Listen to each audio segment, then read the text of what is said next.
네, 안녕하세요. 이원재입니다. 5월 7일 수요일 뉴스토마토 끝장 뉴스 라이브 시작하겠습니다. 반지의 제왕의 시대가 다시 왔습니다. 절대반지 기억하시죠? 김문수 국민의힘 후보 사우론의 절대반지를 손에 넣은 것 같아요.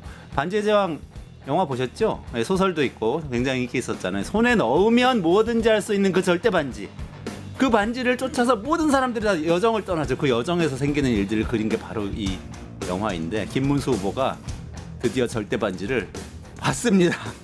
경선 때는 본인이 김덕수라고 하면서 한덕수 후보에게 양보할 것처럼 이야기했는데 지금은 무슨 약속했는지 온데간데 없고 싹 잊어버린 것 같죠. 한덕수 후보는 어떻습니까? 윤석열 씨 파면 직후에 선거 관리에 만전을 기하겠다. 그러더니 이제는 이재명을 막기 위해서 빅텐트를 치자고 하는데 김덕수는 절대반지를 지닌 마지막 장면 기억하시죠? 골룸처럼 행동을 하고 있는 거 아닌지 모르겠습니다.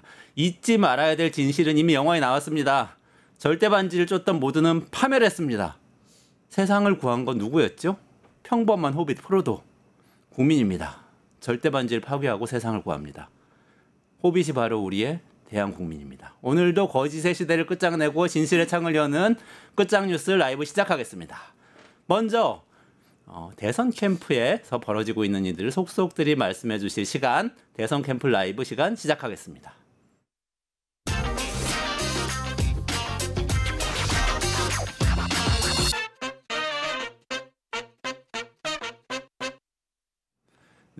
네, 오늘은 전현희 더불어민주당 의원님 모시고 대선 캠프 라이브 진행을 해보도록 하겠습니다. 전 의원님 안녕하세요. 어서 오세요. 네. 안녕하세요. 반갑습니다. 네, 끝장 뉴스는 처음 오셨죠? 처음입니다. 네. 오늘 시작 멘트 너무 인상 깊은데요. 네. My precious. 맞아요. 골룸. 네. 골룸의 그 절규가 아직도 생생한데요. 국힘의 김문수가 드디어 절대반지를 획득했고 한덕수는 마치 닭 쫓던 개 지붕 쳐다보는 격이 된 것 같습니다. 정확하게 기억하시네요. 마이 프레셔스하고 네, 그 네. 절대반지 치고 뜨거운 그 용암인지 그 물속으로 빠져들잖아요. 네. 그 골룸이. 그러면서 마지막에 본인은 빠져서 죽는데 절대반지를 끝까지 이렇게 용암 위로 들던 그런 인간의 그런 근데 지금 한국에 절대반지가 온 것 같습니다. 그런 것 같습니다. 자, 절대반지 이야기도 중요하지만 오늘 또 중요한 뉴스가 있었잖아요. 그래서 이재명 민주당 대선 후보의 공직선거법 위반 관련해서 파기환송심 공판이 연기됐죠. 네. 6월 18일 연기가 된 거죠. 네. 어떻게 보셨습니까?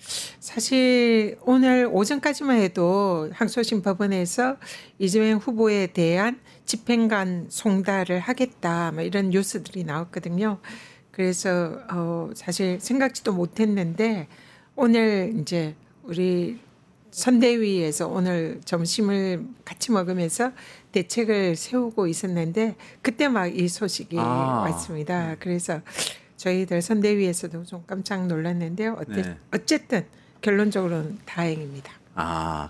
이렇게 결정하게 된 배경에는 그동안에 이제 국민 여론이 많은 영향을 끼쳤을까요? 어떻게 보세요? 저는 우리 국민들의 승리다 생각합니다. 사실 국민들께서 이 문제에 대해서 굉장히 이제 그 분노를 하셨고 그리고 대법관들의 기록을 제대로 읽지 않은 그런 의혹에 대해서 전자로그 기록을 공개해라 이런 청원에 이틀 만에 100만 명을 넘었습니다. 그만큼 국민들이 이 희대의 대법원 판결에 대해서 정말 분노하고 대법원의 사법 쿠데타 대선 개입이라고 간주한 그런 상황이었습니다. 그래서 일단은 국민들의 이런 분노에 대법원이 깜짝 놀란 게 아닌가 생각하고 항소심 법원도 사실은 그 조희대 대법원장의 영향권 아래 이런 일을 했다. 저희들은 이렇게 보고 있습니다. 그런데 그런 상황에서 어쨌든 항소심 법원도 민주당에서 또 그동안 계속 탄핵을 암시하면서 절대로 자시하지 않겠다는 경고를 했고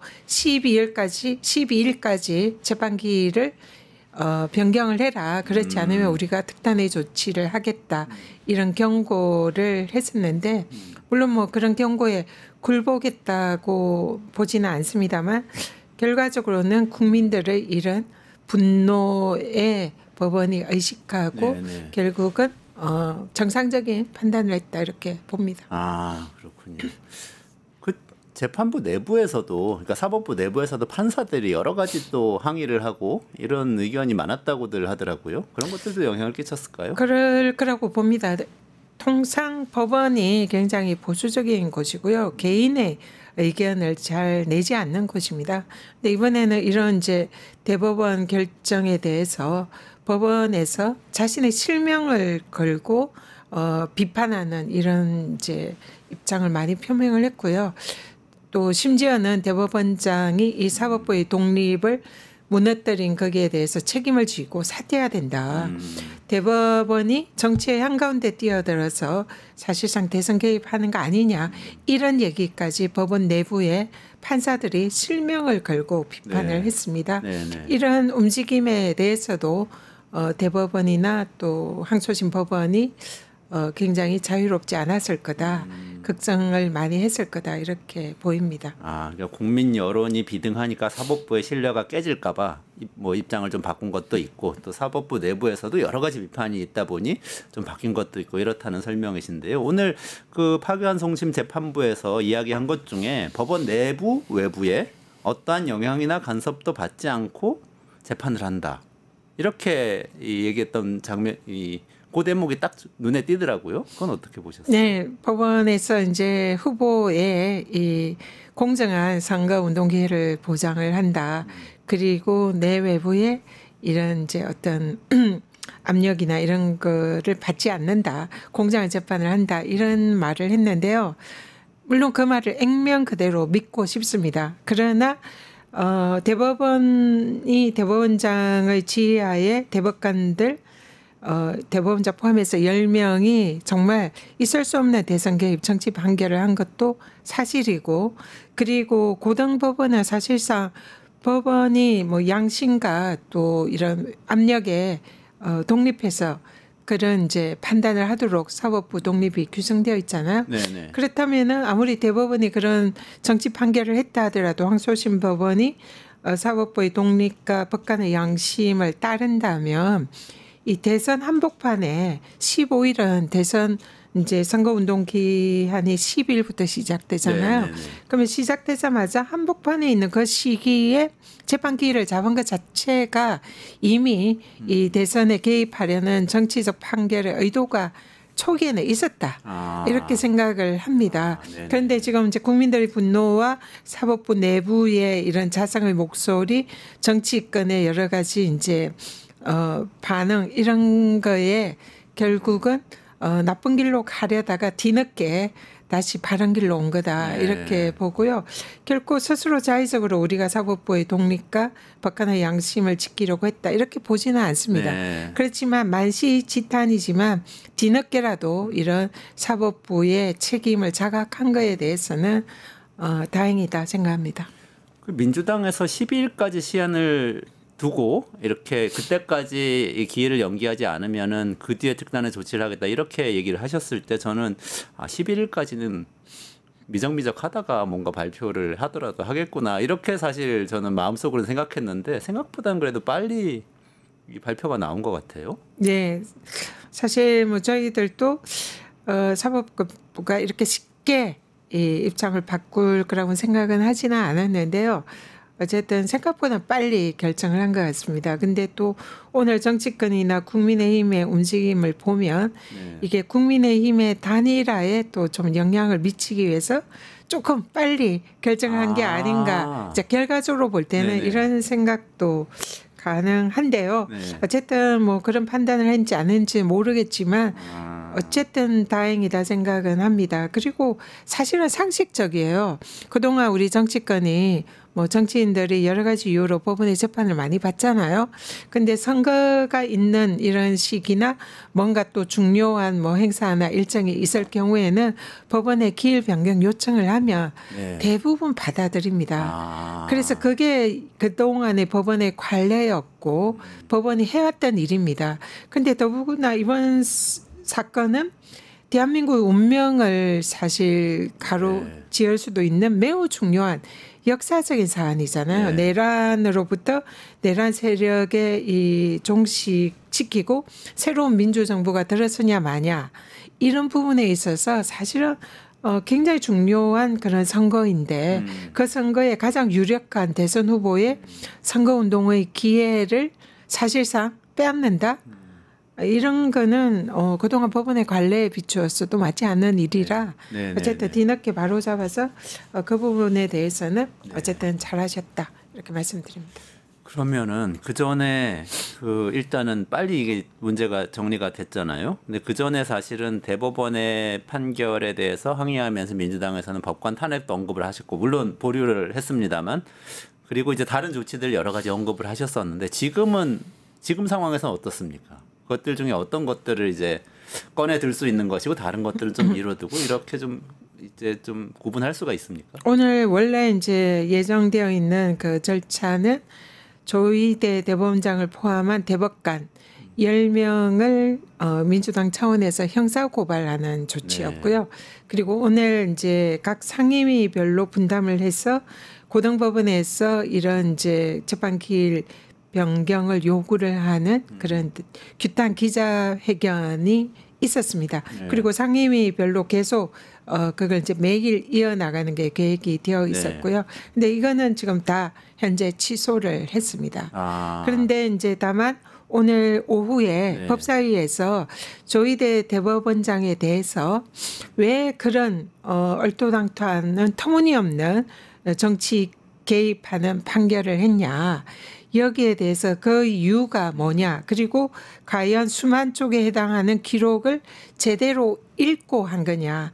사실상 그 22일에 전원합의체 회부가 되고 24일에 결심 표결을 했기 때문에 시간으로 따지면 만 하루입니다. 만 하루 동안 수만 쪽에 달하는 기록을 대법관 10명이 다 읽었다는 것은 상상하기가 어렵거든요. 불가능입니다.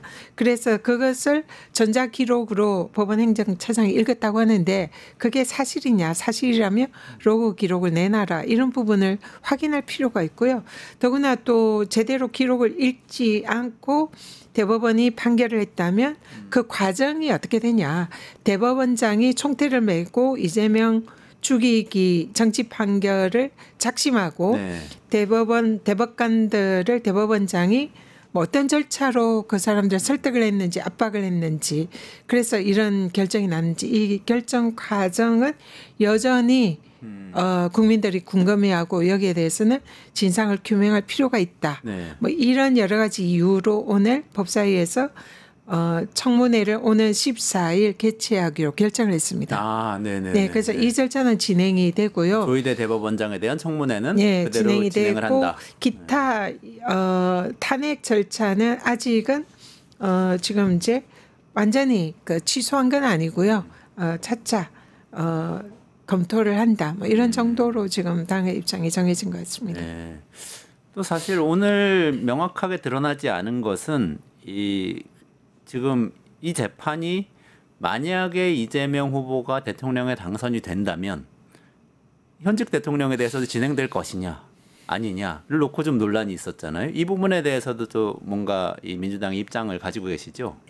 오늘 이제 항소심 법원에서 재판을 대통령 이제 선거 이후인 6월 며칠이죠? 6월 18일입니다. 18일에 이제 그때 재개를 하겠다고 길 변경 신청을 했습니다. 만약에 이재명 후보가 대통령에 당선되면 대통령이 된 이후의 사건입니다. 그러면 그때 지금 현재 진행되는 이 선거법 사건이 진행이 될 거냐 중단이 될 거냐 이제 이게 여전히 쟁점인데요. 지금 그 헌법 84조인가요? 거기는 대통령의 불소추 특권을 규정을 하고 있습니다. 그런데 이 불소추 특권에 재판 진행이 포함되느냐 이거는 지금 명확하게 규정은 없습니다. 다만 형소법에 소추라는 정의가 소는 기소 제기, 추는 재판 진행.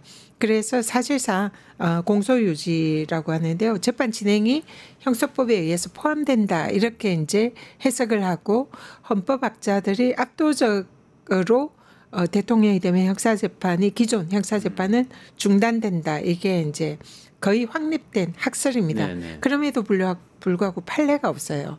그래서 여전히 이제 설왕설래가 있고 국힘이나 민주당 반대쪽은 재판이 진행돼야 된다 네. 주장을 하고 있고 그럼 6월 18일에 재판이 진행될 거냐 네. 이런 부분은 이제 여전히 논의가 있는 거죠.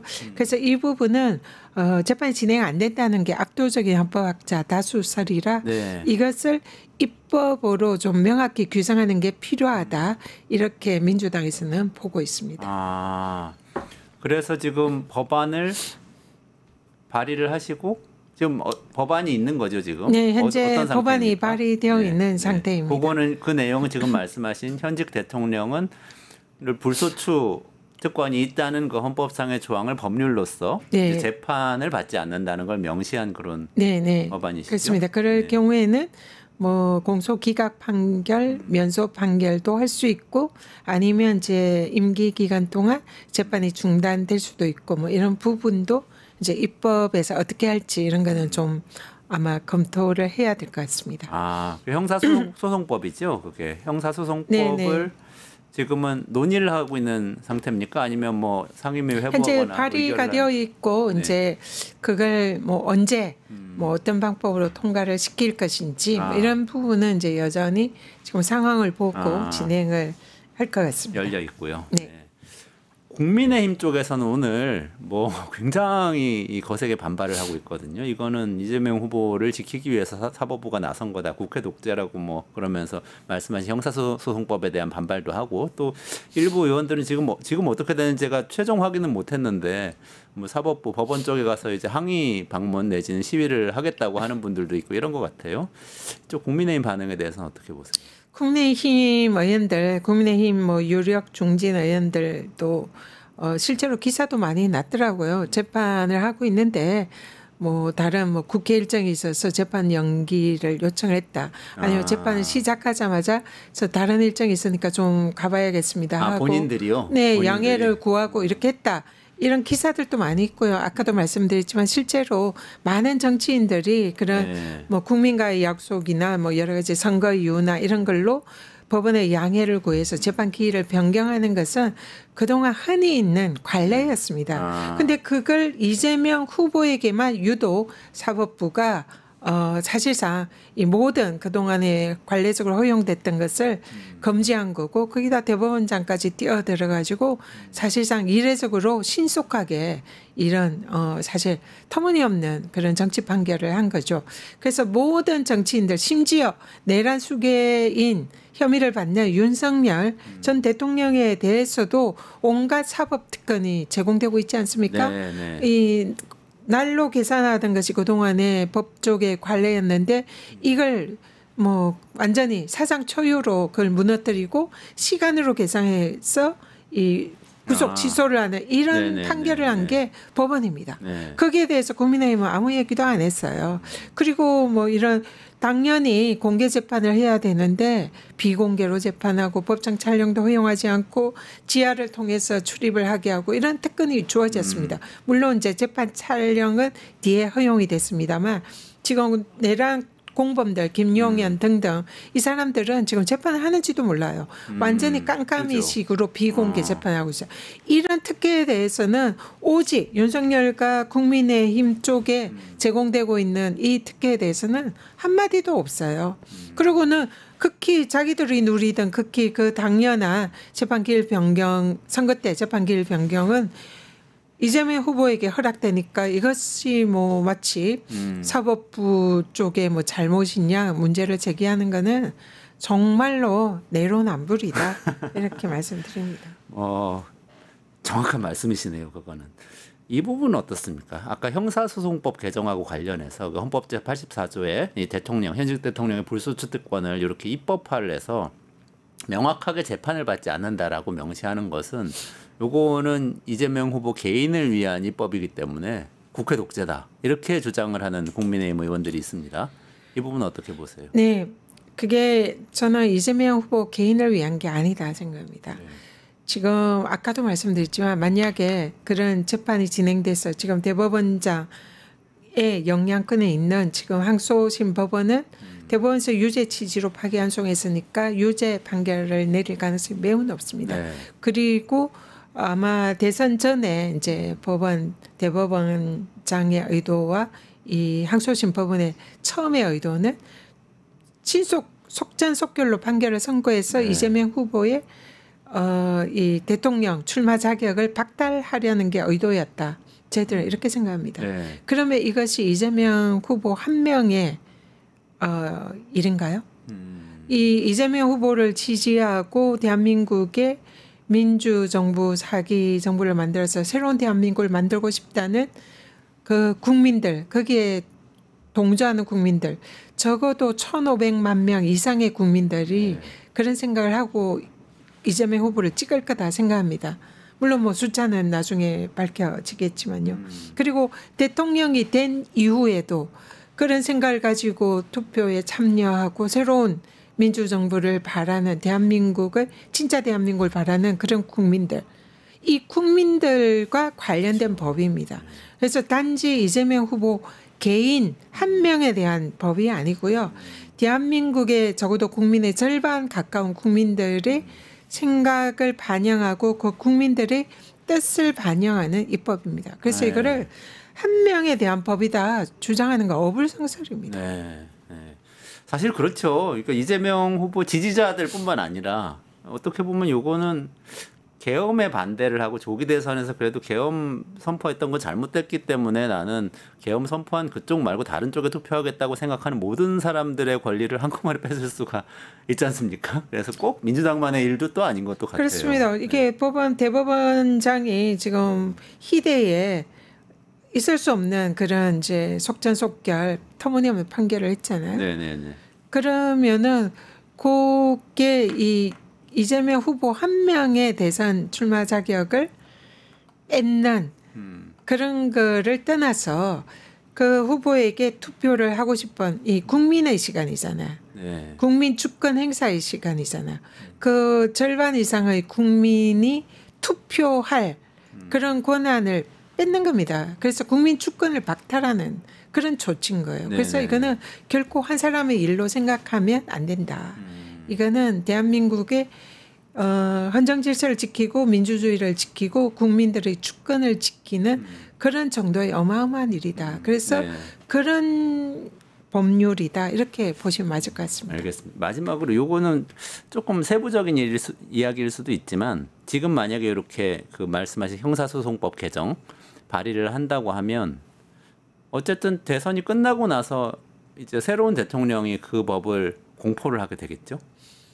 뭐 아니면 그 전에 이게 국회 본회의 통과해서 가면 또 지금의 권한대행이 거부권 행사할 수도 있잖아요. 저희들이 이제 바보는 아니잖아요. 그러니까 여러 가지 저희들은 한 수 앞을 바라보고 상황을 판단하고 그에 맞는 전략 뭐 이런 권한을 행사를 하고 있다 이렇게 보시면 될 것 같고요.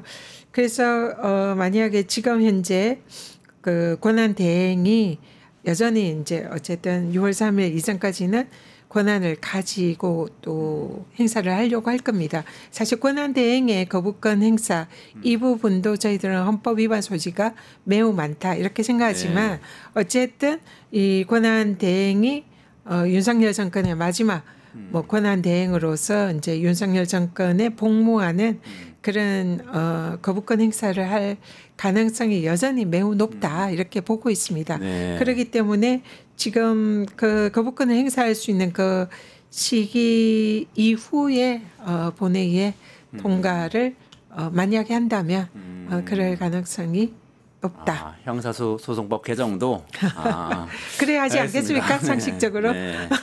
알겠습니다. 전략적으로 대응하고 계시네요. 한다면 네. 예 가정법을 넣고요. 알겠습니다. 네. 일단 마지막 질문 하나 요거만 하나 드릴게요. 조희대 대법원장이 파기 재판을 검토했었다. 그러니까 대법원에서 사실은 그냥 결론을 내려서 그 자리에서 이재명 후보의 피선거권을 박탈하려고 했었다는 의혹을 제기가 되고 있는데 이 부분은 어떻게 보십니까? 이거 사실인가요, 일단? 일단 대법원이 파기 재판을 한 예가 없습니다. 네.